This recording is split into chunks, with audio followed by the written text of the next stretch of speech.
Usually these tubular type rear view mirrors have a portion that goes into a recess.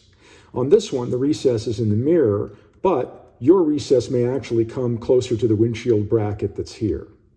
If you're having an issue getting the top piece on, sometimes what helps is when you take your top piece, you can place the top piece on the bottom. And if you notice here, these two screw bosses are far away from that recess. There's more material here that can clear inside of the recess. So you could put the top piece on the bottom and then swivel it over the top in case it's a little bit tight up here with electronics or housing. One thing to keep in mind is when you are putting this in place is there's actually two adjustment points here.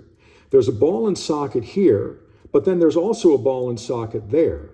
So when you're placing the pieces on, you can actually adjust this portion, which a lot of people overlook, in order to get something that's more like that if you need to clear the housing in that area. So you can adjust it on this ball and socket first in order to get this to fit, and then adjust your mirror to your preference.